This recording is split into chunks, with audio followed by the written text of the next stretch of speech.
At some point, you will realize that what truly killed your dream was not the difficulties, but your own inability to act, to challenge the imposed limits, and to take control of your own life.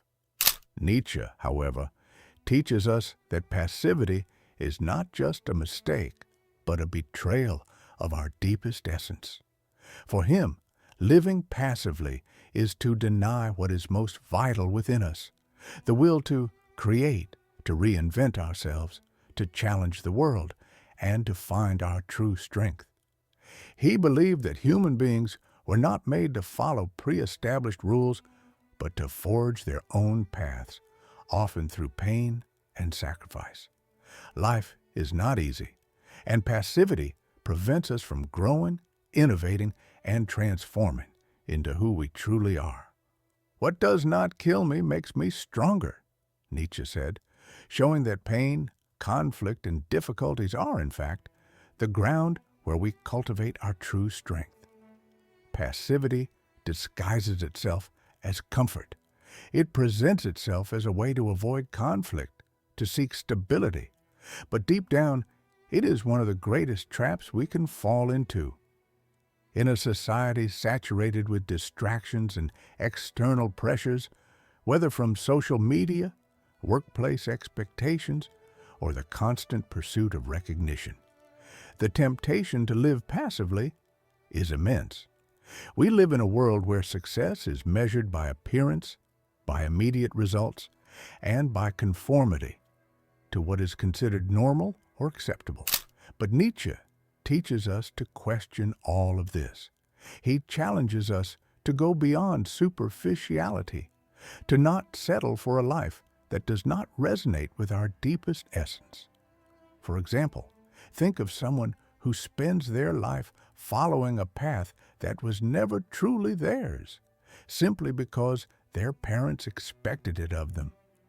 They made choices based on societal expectations, never stopping to reflect on what they truly wanted for themselves.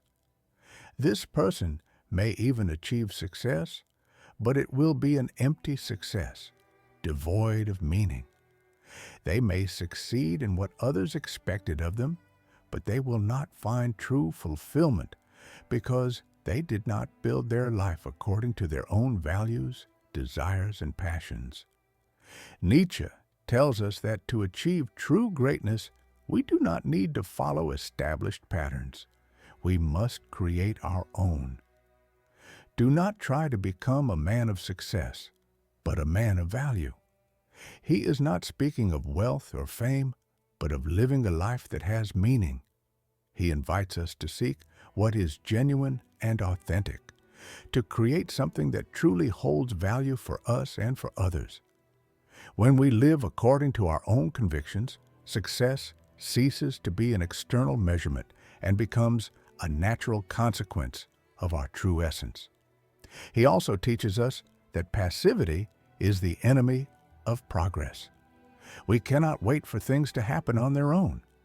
Constant movement is necessary to achieve balance and purpose. Life is like riding a bicycle.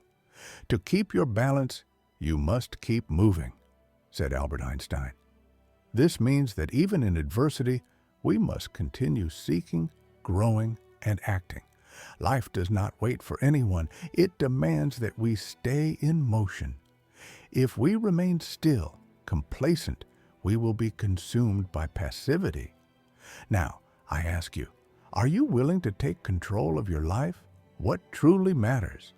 Are you ready to set aside passivity and begin living with more courage, authenticity, and purpose? Do not let society's expectations or the fear of failure paralyze you. Be bold enough to question, to challenge conventions, and to create a life that is truly your own. The time to take back control is now. According to Nietzsche, greatness is not found in following the path of others, but in forging your own.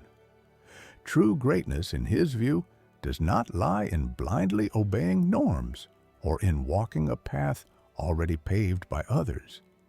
It arises when you free yourself from the chains of conformity and dare to forge your own journey without fear or compromise. In a world that constantly tries to entangle us in official norms and external expectations, being authentic is a subversive act.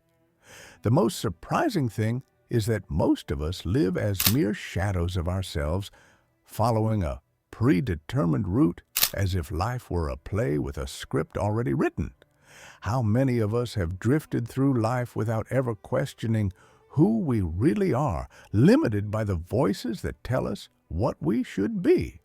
Nietzsche challenges us not to wait for permission or for the perfect opportunity. He urges us to act now, to break free from imposed expectations, and to take control of our own existence. There is no greatness in passivity. Have you ever stopped to reflect on how you have lived your life? How many times have you allowed yourself to be guided by routine without questioning, simply accepting what came your way, without thinking deeply, without having the courage to make authentic decisions that truly reflect who you are? Passivity is, without a doubt, one of the greatest traps we can fall into, and the philosopher Friedrich Nietzsche understood the depth of this concept like few others.